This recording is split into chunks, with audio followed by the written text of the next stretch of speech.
आपण जो सुरू केला होता अप्रॉक्सिमेशनचा भाग आपण बघत होतो की एकदा त्या फॉर्म्युल्याकडे तुमच्या घेऊन जातो मी तुम्हाला. डेरिव्हेटिव्ह बाय फर्स्ट प्रिन्सिपल आहे f dash of a is equal to limit h tends to 0 f of A plus h minus f of a upon h. मग याचं जर एच हा स्मॉल असेल तर तुम्हाला सांगितलं होतं की हा सेकंडचा जो स्लोप आहे that will be equal to slope of a tangent, म्हणून ते दोन्ही अप्रॉक्सिमेटली इक्वल येतात, म्हणून याच्यामध्ये अप्रॉक्सिमेशनचं चिन्ह येतं. एच हा तिकडे घेऊन गेलेला आहे, त्यामुळे हा फॉर्म्युला जो मिळतो तो फॉर्म्युला आपल्याला लक्षात ठेवणे गरजेचं आहे. F of A plus H is approximately equal to F of A plus H times F dash of A. आता लॉग ऑफ सम नंबर दिलेला आहे, त्यामुळे मला इथं गेल्या वेळेस सांगितल्याप्रमाणे तीन गोष्टी, एक तर एफ ऑफ एक्स, दुसरा ए आणि तिसरा एच, या तीन गोष्टी आपण याच्यातून शोधायच्या असतात. आता हा गिवन जो भाग असतो त्याच्याकडे फारसं लक्ष द्यायचं नाही, कारण की ते आपल्याला दिलेला भाग आहे, तो कसा वापरायचा कुठे वापरायचं ते आपल्याला आपोआप म्हणजे सम करताना लक्षात येईल. त्यामुळे आपला फोकस मेन या भागाकडे असलं पाहिजे की तर त्याच्यातून आपण तीन गोष्टी एक्स्ट्रॅक्ट करू. जिथं नंबर दिलेला असतो तिथं काय करायचं, अजून एक्स करायचं, म्हणजे आपल्याला लॉग ऑफ काय मिळाला एक्स. इथं देखील बेस काय असणार आहे ई. तर पुढे मग ए प्लस एच, आता एक्सच्या ठिकाणी ए प्लस एच टाकलं की इथं देखील एक्सच्या ठिकाणी काय येणार आहे ए प्लस एच. आता ए प्लस एच म्हणजेच हा जो काय पूर्ण नंबर आहे तो पूर्ण नंबर म्हणजे काय असतो माझा ए प्लस एच असतो. तर ए प्लस एच हा जर 101 असेल तर त्याच्यातून ए काय असणार आणि एच काय असणार आहे बाजूला करूया. ए साहजिकच आपण काय घेणार आहे 100 घेणार आहे आणि एच काय घेणार आहे 1. आता हे 100 घेतल्यानं काय होणार आहे बघू आपण. 100 घेतल्यावर काय मिळणार आहे मला, लॉग ऑफ ए समजा असेल, लॉग ऑफ ए म्हणजे लॉग ऑफ 100 झाला. आता लॉग ऑफ 100 ला आपण 10 चा स्क्वेअर म्हणून लिहू शकतो.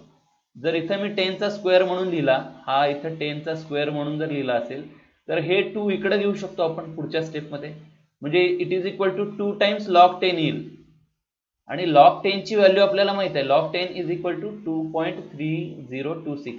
म्हणजे हा दिलेला भाग आहे तो कसा वापरणार आहे, हा 100 चा 10 स्क्वेअर करणार आणि 2 इकडे खाली घेणार आणि मग लॉग ऑफ 10 ची व्हॅल्यू वापरणार आहे.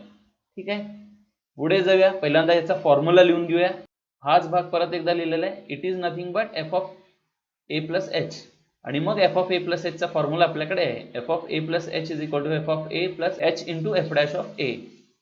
आणि ही किंमत लॉग ऑफ 101 इथे लिहिलेली आहे. ठीक आहे, याला इक्वेशन नंबर 1 म्हणलेलं आहे. आता या तीन गोष्टी काढण्याची आपल्याला गरज आहे. एक म्हणजे एफ ऑफ ए, एच माहिती आहे, आणि एफ डॅश ऑफ ए. बरं, एफ ऑफ ए कसा काढतो, या एक्सच्या ठिकाणी ए ची किंमत टाकली की डायरेक्टली एफ ऑफ ए मिळतो, म्हणजे लॉग ऑफ 100 म्हणजेच काय असणार आहे माझा एफ ऑफ ए असणार आहे. पण एफ डॅश ऑफ ए काढण्यासाठी पहिल्यांदा मी एफ डॅश ऑफ एक्स काढावं लागेल, याचा डेरिव्हेटिव्ह घ्यावा लागेल. तो घेतल्यानंतर मग ए ची किंमत जी 100 आहे ती त्या डेरिव्हेटिव्ह मध्ये ठेवावी लागेल. आता सुरुवात करू एफ ऑफ ए च्या किमतीने. एफ ऑफ ए म्हणजेच लॉग ऑफ ए, आणि तिथं काय लिहिणार मी 100. मग 100 ला काय लिहिणार 10 चा स्क्वेअर लिहिणार, आणि त्या स्क्वेअरला हा 2 जो आहे तो इकडं खाली येणार, त्यामुळे 2 बाहेर घेतला इकडं, 2 इंटू लॉग ऑफ 10. आता ही व्हॅल्यू जी आहे ती गिवन आहे, ती त्यांनी दिलेली आहे 2.3026. त्याला मल्टिप्लाय बाय 2 करायचं आहे, म्हणजे काय मिळेल, हे 3060 झाले, 2652 झाले इथं, आणि 204 झाले. हा झाला आपला एफ ऑफ ए मिळवलेला आहे आपण. आता मला एफ डॅश ऑफ ए मिळवायचं आहे. एफ डॅश ऑफ ए मिळवण्यासाठी काय करावं लागेल, पहिल्यांदा त्यांनी दिलेला एफ ऑफ एक्स घेतला, त्याचा एक डेरिव्हेटिव्ह काढला, एफ डॅश ऑफ एक्स म्हणतो आपण त्याला.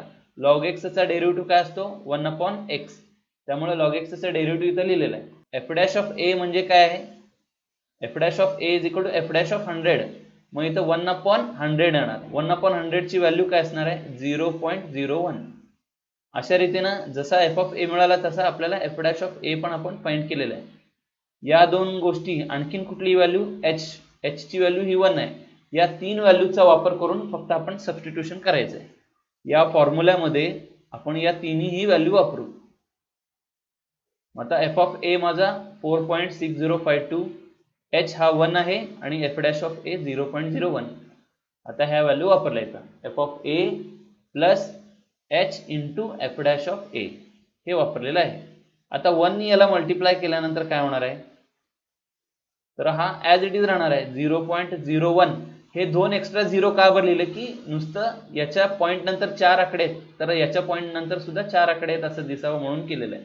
हे लिहिण्याची गरज नाही, डायरेक्टली सुद्धा करू शकता तुम्ही. मग आता हा खरं ऍड कुठं होणार आहे, हा 1 बहुतेक फक्त इथं दुसऱ्या जागेवर ऍड होणार आहे, म्हणजे तो सिम्पली काय येणार आहे 4.6152 असा तो मिळणार आहे आपल्याला. log of 101 is approximately equal to 4.6152. हे आपलं उत्तर असणार आहे, फायनल आन्सर. आता याच्या पुढे जाऊन आता याच्याकडे जाऊया आपण. साइन ऑफ 61 डिग्री, डिग्रीज आहेत बरं का ते. Given that 1 degrees is equal to 0.0174 आणि त्याच्या डोक्यावर सी असं लिहिलेलं आहे. सी चा अर्थ रेडियन. बरं, अचानक त्याची आठवण इथं का बरं काढलेली आहे याचा पण उल्लेख करतो मी. आणि आणखीन एक व्हॅल्यू त्यांनी दिलेली आहे √3. तुम्हाला माहिती आहे की साइन 60 समजा घेतला तर साइन 60 किती असतो, √3/2. तर ती √3 ची व्हॅल्यू आपल्याला माहित असावी म्हणून त्यांनी √3 त्यांनी दिलेली आहे. जर ही व्हॅल्यू त्यांनी जर दिली नसेल तर ॲज इट इज √3 आपल्याला घ्यावी लागणार आहे. पण त्यांनी जर दिले असेल तर त्यांनी दिलेलीच व्हॅल्यू आपल्याला घेणं बंधनकारक आहे. Limit when it is x tends to 0 sin x upon x हा किती असतो. x हा रेडियन मध्ये असेल तरच हा फॉर्म्युला आपण वापरू शकतो. म्हणजेच, आणि त्यावेळेस मी असंही मेन्शन केलं होतं की ज्या ज्या वेळेस आपण कॅल्क्युलस मध्ये लिमिट वापरू, आता बघा डेरिव्हेटिव्ह आपण लिमिट वापरूनच काढलेले आहेत. Derivative by first principle limit h tends to 0 वापरलेला फॉर्म्युला. कॅल्क्युलस मध्ये प्रत्येक ठिकाणी x ची व्हॅल्यू ही कशी असते, रेडियन मध्येच असते. तर इथे ह्यांनी सेपरेटली 61 डिग्री म्हणून दिलेलं आहे. त्याकरता 1 डिग्री म्हणजे किती रेडियन आहे हे माहीत असणं गरजेचं आहे, म्हणून इथे रेडियनचा उल्लेख केलेला आहे आपण. आता याच्याकडे बघून मला 3 व्हॅल्यू तुमच्याकडून अपेक्षित आहेत. आता त्या 3 व्हॅल्यू तुम्ही सांगाव्यात. एक म्हणजे f(x), दुसरा a आणि तिसरा h. हा जो नंबर आहे त्या नंबरलाच x म्हणून कन्सिडर करायचा, म्हणजे आपलं फंक्शन लगेच रेडी होतं. f(x) = sin x. तो नंबरला आपण x कन्सिडर केला, मग sin x झाला, f(x) मिळाला. आता इथं हा जो आतमधला पूर्णपणे नंबर आहे हा कम्प्लिटली काय असतो, a + h असतो माझा. हा a + h असतो. मग हा सगळा मिळून a + h असेल तर त्याच्यातून a वेगळा आणि h वेगळा करायचा असतो. h काय असते, लहान असलेली किंमत, आणि a अशी किंमत की त्याचा आपण साइन काढू शकतो. मग a ला काय घेतलेलं आहे 60 डिग्री, साइन ऑफ 60 डिग्री माहित आहे आपल्याला, आणि h काय आलेलं आहे 1 डिग्री.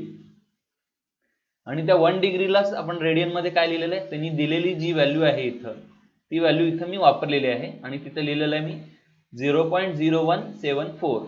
आणि याच्या फॉर्म्युल्याकडे जाऊया. आता साइन ऑफ 61 डिग्री, आता आतमध्ये जो असतो तो म्हणजेच माझा काय आहे f(a + h). ठीक आहे. मग f(a + h) साठी फॉर्म्युला आहे आपल्याकडे. काय आहे तो फॉर्म्युला, f(a + h × f'(a). मग यालाच मी साइन ऑफ 61 डिग्री म्हणून लिहितो, कारण की याचीच किंमत आपल्याला विचारलेली आहे. आता इथून मला 3 गोष्टी काढायच्या आहेत किंवा 3 किमती काढायच्या आहेत, f(a), h आणि f'(a). चला एकापासून सुरुवात करतो. f(a), माझ्या f(x) काय आहे बघूया. f(x) हा sin x आहे आणि a किती आहे तर 60 डिग्री आहे, 60 डिग्री आहे. 60 डिग्री ही किंमत याच्यात टाकावी लागेल, म्हणजे f(a) मिळेल मला. f(a) म्हणजे sin of a which is sin of 60 degree. sin of 60 degree किती आहे हो, √3/2. पण √3 ची व्हॅल्यू त्यांनी दिलेली आहे 1.732. त्याचा निम्मा करायचा आहे आपल्याला, हा मिळालेला आहे आपल्याला. आता f'(a), h चा नंतर विचार केला तरी चालेल, पहिल्यांदा f(x) घ्यावा लागेल. f(x) म्हणजे किती आहे माझा sin x आहे. तर याच्यावरून त्याचा डेरिव्हेटिव्ह घेतला की काय मिळणार आहे मला, cos x मिळणार आहे. मग cos x च्या ठिकाणी f'(a) म्हणजेच किती होता माझा 60 डिग्री. ती 60 डिग्री ही किंमत इथं टाकायची. आता इथं बघा बरं का, इथं मी डिग्री मध्येच ठेवलेलं आहे, त्यामुळे मी इथं डिग्रीचं रेडियन करायची गरज नाही मला. आणि cos ऑफ 60 डिग्री किती असतो तर तो 1/2 असतो. 1/2 म्हणजे 0.5 वाला. तिन्ही किमती माझ्याकडे आहेत, f(a) आहे, f'(a) आहे आणि h देखील आहे.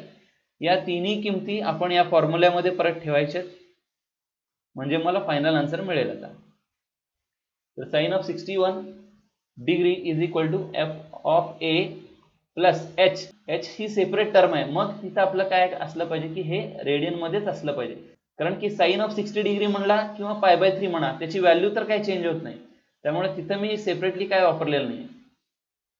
आणि इथं 0.5 ही f'(a) ची किंमत आहे. आता या 0.5 म्हणजे 1/2 बरं का, 1/2 म्हणजे याला 2 ने डिवाइड करायचं आहे.